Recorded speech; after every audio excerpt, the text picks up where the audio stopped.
नमस्कार। DNP India में आपका स्वागत। मैं हूं आपके साथ राहुल चौधरी।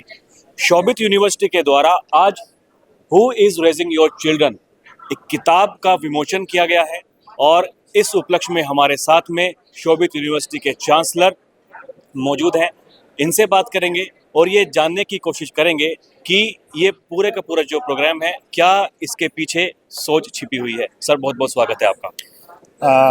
आज का जो कार्यक्रम है, राजीव मल्होत्रा जी एक अंतर्राष्ट्रीय लेखक हैं और उनकी किताबें सारे विश्व में जानी जाती हैं। शिक्षा को लेके आज पूरे विश्व में बहुत सारी बातें हो रही हैं और विशेष तौर पे जो सबसे बड़ा चैलेंज है वो चैलेंज ये है कि हम कैसे शिक्षा को भारतीयता की तरफ ले जाएं, जो हमारी वैदिक शिक्षा है। राजीव जी ने ये किताब लिखी है, who is raising our children. तो भारत में उसका लॉन्च ट्रिप पर वो आए हुए हैं, दिल्ली में होगा, बॉम्बे में होगा, और पहला जो उसकी शुरुआत हुई उस लॉन्च की वो शोभित यूनिवर्सिटी के द्वारा हुई है। आज बहुत सारे policy makers, diplomats, bureaucrats, educationist हमारे साथ में थे और मैं उम्मीद करता हूँ आज का जो ब्रेन स्टॉर्मिंग सेशन था इससे देश को भी और अदरवाइज भी बहुत सारी चीज़ें नई निकल कर आएंगी और जिसका फ़ायदा होने वाला है आने वाले भविष्य में हमारी पीढ़ी को। कुंवर जी, आप देखिए, जब बात कर रहे थे, जब अपना भाषण दे रहे थे और भी जो लोग हमने देखे जब अपना संबोधन वो कर रहे थे, तो उस दौरान उन्होंने कहा कि हमारा देश अभी भी जो पश्चिम कल्चर है उससे बहुत जुड़ा हुआ है। तो क्या कुछ आप कहना चाहेंगे किस तरीके से उसे देश को बाहर निकलना चाहिए? देखिए, होता क्या है कि एक देश सिर्फ 75 साल पुराना देश है। यदि हम देखें, हमारी सभ्यता बहुत पुरानी है, लेकिन as a nation, as India, we are just 75 years old. और उसमें हुआ क्या है कि हम लोगों पे पाश्चात्य प्रभाव बने रहे और ये जो प्रयास है, ये जो किताब है या इस तरह के जो और प्रयास हैं, ये उसी से बाहर निकलने की एक कोशिश है। और मैं उम्मीद करता हूँ जब इस तरह के प्रयास आएंगे, जब सवाल उठता है तो जवाब भी निकल के आता है। तो ये वही सवाल था हमारे साथ, जैसे डीपी सिंह साहब थे, वो यूजीसी के फॉर्मर चेयरमैन हैं, अभी माननीय योगी जी के एडवाइज़र हैं हायर एजुकेशन में। अनिल सहस्त्रबुद्धे जी थे जो आईसीटी के पहले चेयरमैन रहे हैं, इस टाइम भी बहुत की रोल प्ले कर रहे हैं। Pankaj Mittal secretary general AIU हमारे साथ में थी और बहुत सारे एजुकेशनिस्ट हमारे साथ थे। तो बदलाव तो आएगा। देखिए, जब हम बातें करेंगे, विचार करेंगे, सवाल उठाएंगे तो जवाब निकलेगा।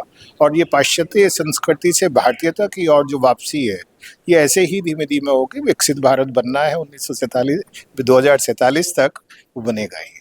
देखिए, प्रधानमंत्री जी विकसित भारत की बात करते हैं और देश ने अभी अभी अपना बजट जारी किया है, तो उसमें प्रधानमंत्री जी ने कहा जब बजट को लाने से पहले कि ये पहला बजट ऐसा है 2014 के बाद में जब कोई पश्चिम से कोई ऐसी खबर नहीं आई है।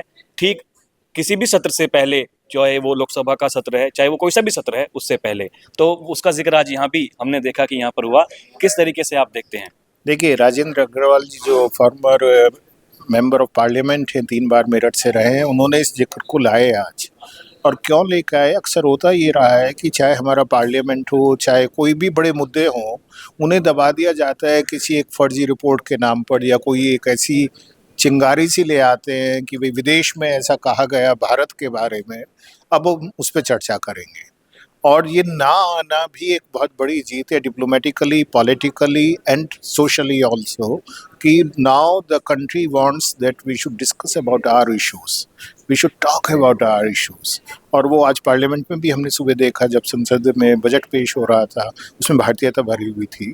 और आज यहाँ भी आपने देखा होगा कि वो भले ही प्रिंसटन से आए, यूएसए से आए, वहाँ रहते हैं राजीव मल्होत्रा जी, लेकिन हम सब बात उस भारत की कर रहे थे जो भारत हम चाहते हैं बने और बनेगा। अभी देखिए, बजट पे ही हम सवाल करते हैं। बजट जो आया है किस तरीके से आप देखते हैं, क्योंकि काफ़ी सारी बातें की जा रही हैं कि खासकर जो मिडिल क्लास फैमिली हैं उन पर विशेष ध्यान रखा गया है। बजट पे हम चर्चा कभी और करेंगे, आज का विषय हम इसी पे रखें तो बहुत अच्छा है। धन्यवाद। आपने बात की, बहुत बहुत धन्यवाद। Thank you.